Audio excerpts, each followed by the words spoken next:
every 10 third balls, think about how many times you rip it, how many times you drop it. So just think about it right now. We're gonna put you on the spot here.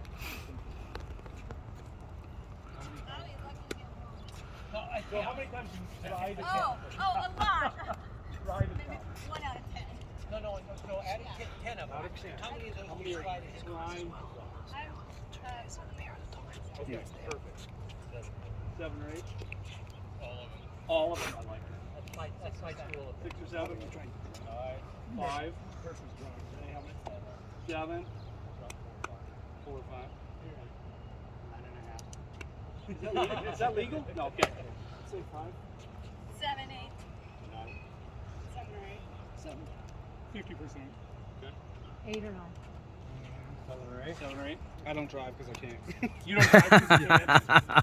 How many drive? 6 out of 10. Okay. So, By the way, you guys, 7. Joel and David are two competitors that I've played against, probably the last 14 years. We probably met about 14 years ago and had a blast playing with these guys. So they're high, these guys are, I put Joel as one of the top, very few. I remember when you were much younger than I am now, but at his age group, he's one of the, top. I think I remember you, all sorts of medals around your body at regionals this year. So, yeah. round of applause for Joel. Hey, Dave. So if you're going to take me out, you've got to get a great partner for Russ. Isn't necessarily I got it. All right, good. No. but it's based on where that ball goes. Now, playing at my level, playing at your level, everyone's hands are so good at the net that if I drive 50% or more, I can't really get up to the kitchen line in time. So watch here, you're gonna hit a volley from this field. If I drive my third ball, by the time Steve hits it, look where I am. I'm a step in. So a lot of people are saying, hey, pickleball, like Wes, people are driving more of the third ball. And I say, well, yeah, but now they have to drop the fifth ball. Sure. As opposed to, if I drop this, by the time he hits it, look where I am. I'm up. Okay? It's all about that control going from defense to offense. Now, when you think about your dink, your lifting, a lot of you are hitting your lift dink like this, which is great. This is a long lift dink because if I'm hitting this ball, my paddle's down, I'm not taking a big backswing, I'm not following through, but I'm extending a little bit more than normal. I'm not going tennis, trying to roll the topspin ball, right? I'm down in this position, I'm lifting, and I'm trying to get that ball to the rope. Because if I can get Steve to let it bounce, that's giving me a good opportunity to come in. Okay? I asked the group this yesterday. When you're hitting a third shot drop, is there going to be a rope there as a target? Probably not when you play. But you want to look for paddle positioning. Okay? If I hit a high ball, look where Steve's paddle is. If I see a paddle up here after my third shot drop, I'm not coming in unless I want to get hit. Okay? If I give him a ball that's like shoulder height, am I going to come in? Probably not. Or steppers. Maybe a step. Maybe a step. Okay? But if I hit it short enough and I see his paddle do this,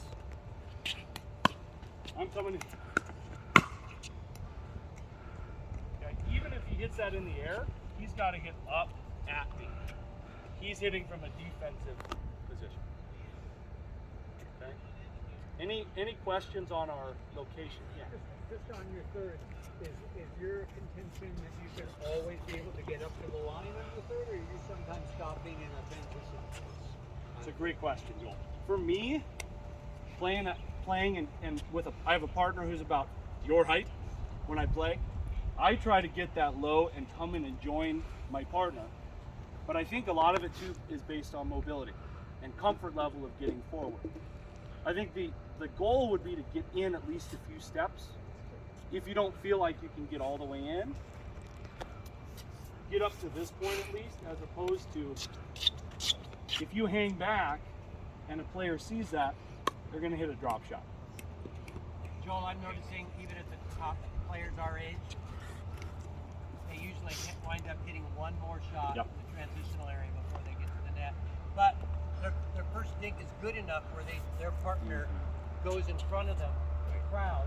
Yep. And then guess what? They have to hit a nice soft one back to them, because if they hit deep to them, that's easy to post. Exactly.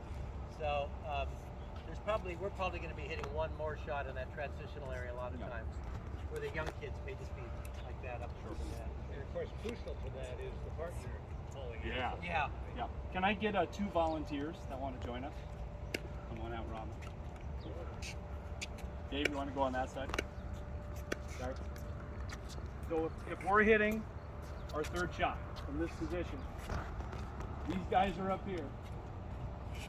My contention, I always like to say the best way to be safe with this shot and set your partner up is to hit more of a cross court or middle of the court ball. Okay? Because if I hit straight ahead, come on in with me, okay? If I hit straight ahead, Steve, come back to me. I don't really involve my partner. Because Steve and I might just think, kind of puts them in a la-la land. They're not even playing. Versus, can you shake your left foot for me? Your other left foot? There you go. So, one more time.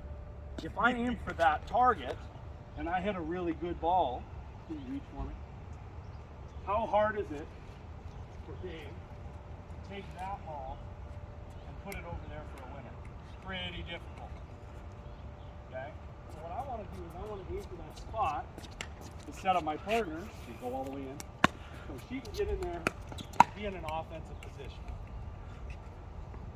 Right? You see the value of that? Yeah. Okay. What people like to do a lot with this shot, they want to go to the corner. Okay? How easy is it to hit there consistently? Pretty hard. You have a little wind, ball's going to get pushed out wide. Let's see how it goes here. If I go over here, now the middle's open. Right? Because you have to move over. I got to move over and cover all this territory. Qualified. The other big advantage of taking cross court is, it's from the net straight across to the volley zone is 7 feet. But now it's about 10 feet, 10, 11 feet. Just that angle from now going from here to here. So you can be off just a little bit. You don't have to have it as perfect of a day.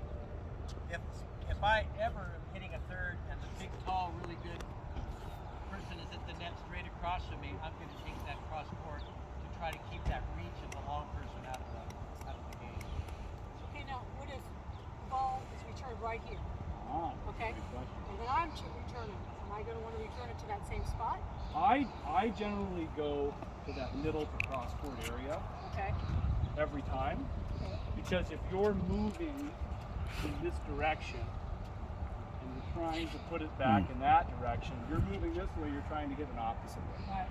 Right? So when I teach this, I think as you're stepping forward to hit it, if it's short, your foot and your paddle go in the same direction towards your target, as opposed to moving this way.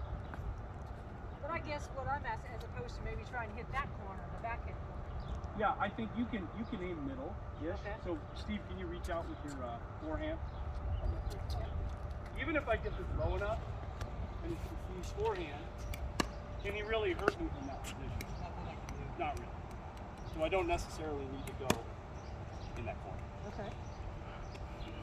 Okay. And then the last thing, when you hit this, it doesn't have to be perfect. Right? If I hit a ball and it's too high, we can stay back.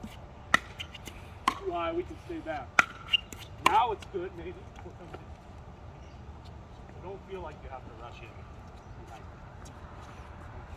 Any questions you have? I have one. If I'm a lefty here and Steve's over there in writing, would you be more inclined to try to go for the backhand areas, or would you still go the middle? For me, I think it's a safer shot there. Just because, and it sets your partner up. I think it's just a little, even if they're backhand, is weaker, it's still a really small target area. I think my biggest fear is if I go for this shot here, like you said, and I go for the forehand, Yep. if it pops up, We stay back. I know, but still, it's so much easier for them to put it away on us. Sure. That's my biggest fear, as opposed to going to the backhand or over here to the backhand. That's just, And I think and that's where if it's hard to go cross court, and Yeah. you fear of that, you can go middle, right, and that achieves that same objective. right. Yeah. Do you understand what I'm saying? I do. Yeah. I think the premise they're saying is it's more important that you give them a shot that they can do damage to you with, maybe, versus a shot that you could Yeah. fail on. Unforced errors are Yeah. more painful than forced errors because you popped it up and he hits that black corner. Yep. Yeah, I hear what you're saying. Yep. I hear what you're saying. If I dink cross court, and I have dinked that one a lot in front of my big 6'6" partner, Uh-huh. so he's lucky, he's always here. I do go there quite a bit, Uh-huh. but I'm not going to aim like a lot of people do, here or over. I'm going to aim, this area. So it's more of a body shot or a... Well, it's going to bounce. Yeah. Um, What I mean, you're bouncing from the body. Yep. You're not going to gain anything by aiming at sidelines in Yeah. doubles. Yeah. Don't aim for sidelines. You're going to gain an out ball 30% of the time. Exactly. They're going to get, even the ball that hits here, they get to it anyway. You're not going to be rewarded much for a sideline. Don't miss wide in doubles. Right. Okay. Good. That's a great question. So let's have everyone just line up on the tennis sideline here, right here, and face us, and we'll just look at the mechanics real quick. We can just spread out, spread out, spread out, and then we're gonna get a lot of pickleball. A lot of pickleball. Yeah, I know, yeah. How many lefties